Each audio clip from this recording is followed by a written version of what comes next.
Okay, we're back with the last section here. I think everyone should have a pretty good idea of what we're trying to accomplish here and what the rules and guidelines are for indoor futsal. Overall, my expectations is for everyone to play within the rules of the game, practice good sportsmanship, and have fun. Okay, we're out here to have fun and realize that it is just a game, and I expect the captains to take care of any problems before we have to.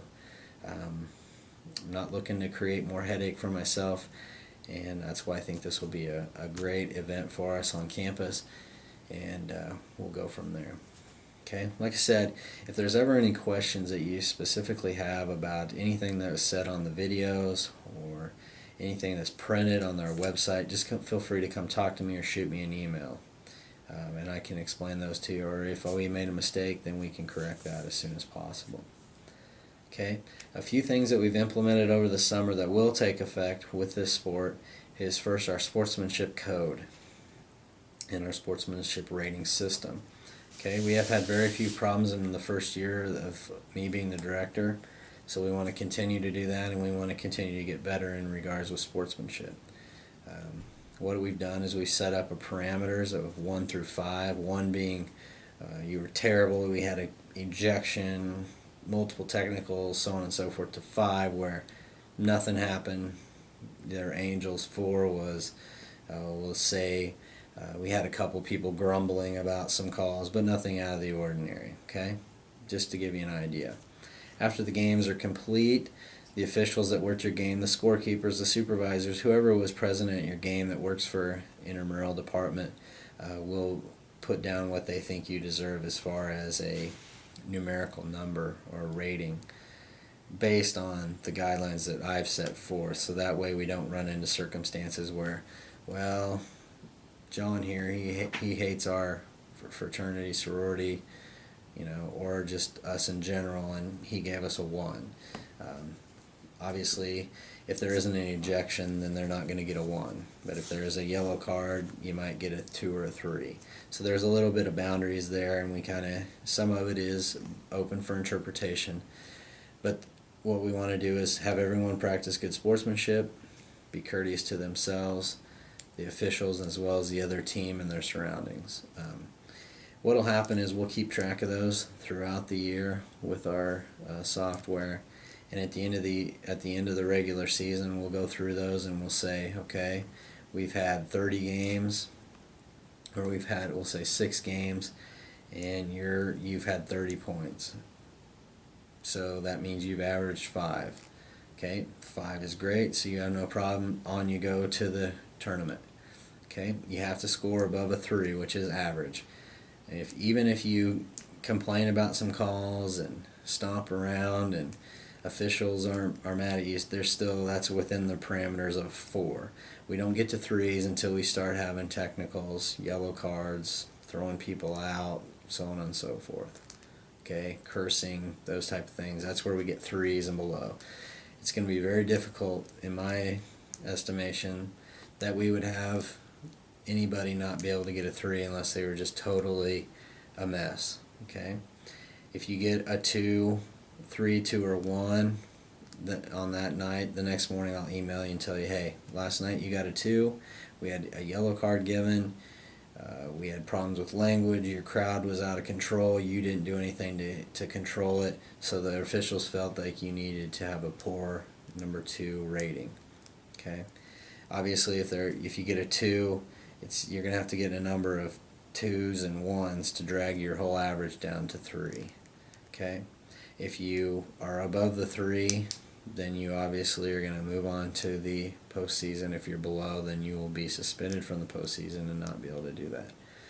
I would say that in last year, out of all our games and situations, we probably had maybe 1 to 2 teams tops that would have not made it with this type of system, and that's even if it was in place, they probably would have shaped up. Okay, more information on that, as well as our forfeit fee, is on our student handbook. And our forfeit fee basically is as follows.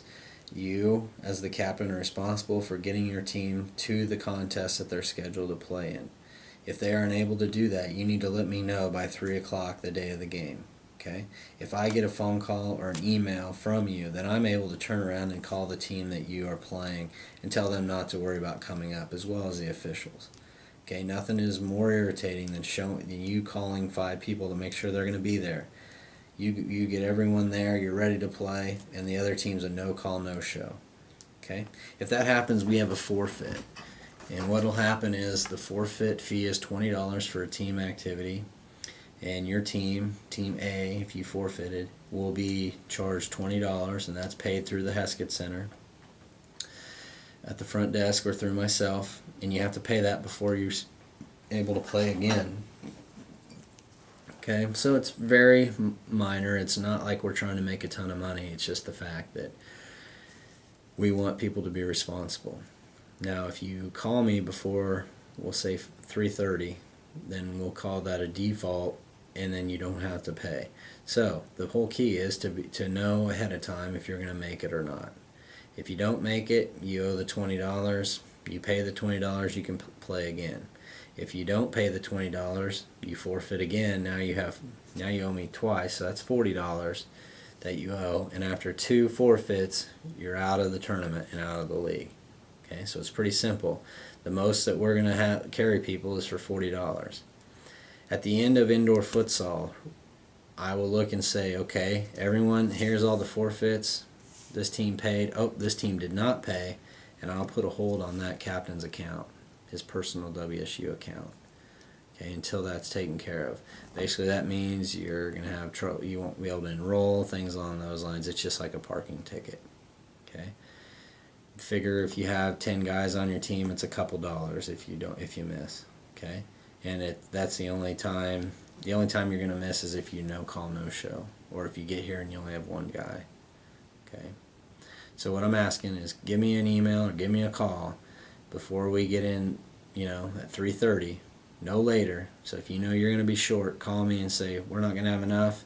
Please call, the Tigers and tell them we're not going to be there, and I'll do that for you, and we don't have any problems. Okay. Those are just a few of the things that we implemented. Obviously, there's numerous of other things that we're trying to change, and we'll do that over time.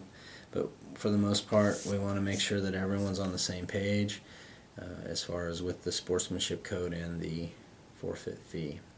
Okay. Real quickly before I let you go, we're going to go ahead and talk about some of the upcoming events. Obviously, you know where to find things.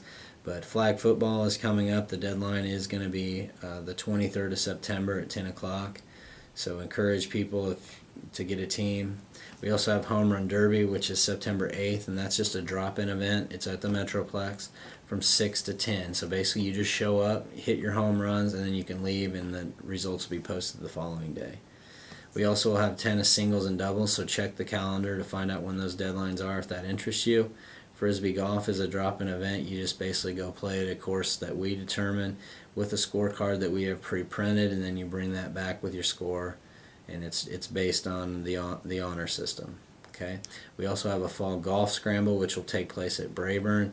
If you're interested, check the calendar on that. That is one of the only events that you do have to pay for. Okay. Any other questions, come see me. We'll go from there. This video is about 30 minutes long, so it shouldn't have taken you long to go through it. Now, what I need you to do after we finish this is go ahead and take the online captain's meeting test, and that'll pop up to me on my email that you've already taken the class and that you're finished and you're ready to go. Okay, teams need to have that done by Monday when we start the league. Okay, any other questions, shoot me an email at scott.wagner@wichita.edu, stop by my office, or give me a call at 978-5284. Have a good league, a good tournament, and again, this is for indoor futsal, which will start on the 31st, which is Monday. Thanks.